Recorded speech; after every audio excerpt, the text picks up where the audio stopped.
নমস্কার বন্ধুরা, Rasoi veg with ব্লগে সকলকে স্বাগত। তো বন্ধুরা, শীতকাল তো পড়ে গেছে, পালং শাকও উঠে গেছে। তো আজকে করব সিম্পল পদ্ধতিতে ডাল শাক। তো মুসুর ডাল দিয়ে আজকে করব ডাল শাক। তো আমি শাকটা আগে ভালো করে ধুয়ে নিয়েছি আর এটাকে আমি কেটে নেব। তো প্রেসার কুকারে জল গরম হয়ে গেছে, এটাকে আমি সেদ্ধ করে নেব।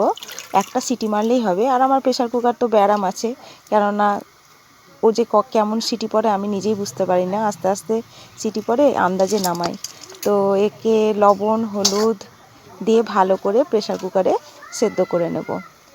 একটা সিটি মারলেই হবে, কেননা বেশি সেদ্ধ করলে খুব গলে যাবে।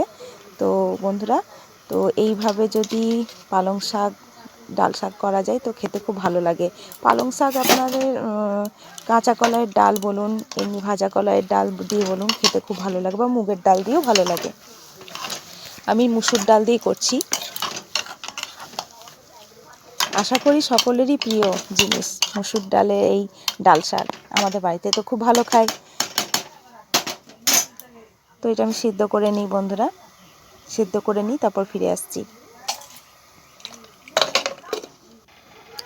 তো এই দেখুন সেদ্ধ হয়ে গেছে, খুব সুন্দরভাবে সেদ্ধ হয়ে গেছে। এবার আমি এটা কড়াইয়ে ফোড়ন দিয়ে দেবো। তো এর মধ্যে 5 ফোড়ন, শুকনো লঙ্কা, তেজপাতা আর 2টো কাঁচা লঙ্কা দিয়ে ভালো করে ভেজে নেব।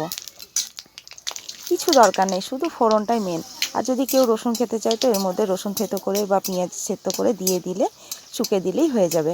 কিন্তু আমরা যেহেতু নিরামিষ, তার জন্য এটা নিরামিষভাবেই রান্না করছি। এই দেখুন আমি দিয়ে দিয়েছি, এটা খুব ফুটতে লেগে গেছে। তো এইভাবে নিরামিষ রান্না করবেন বন্ধুরা, আর গরম গরম ভাতের সঙ্গে খাবেন, খুব সুন্দর লাগে। আর ধনেপাতা দিয়ে আর একটু চিনি দিয়ে নামিয়ে নিতে হবে।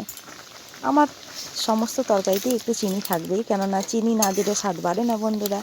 তো যারা জানেন তারা অবশ্যই জানেন, আর যারা জানেন না তারা অবশ্যই একটু করে রান্নাতে চিনি দেবেন। চিনি না দিলে রান্নার স্বাদ দ্বিগুণ হয় না বন্ধুরা। আমার ভাত ফুটে গেছে, ভাত হয়েও গেছে। তো বন্ধুরা, আবার দেখা হবে। ভালো থাকবেন, সুস্থ থাকবেন। আবার নিয়ে আসছি নতুন কোনো ভিডিও।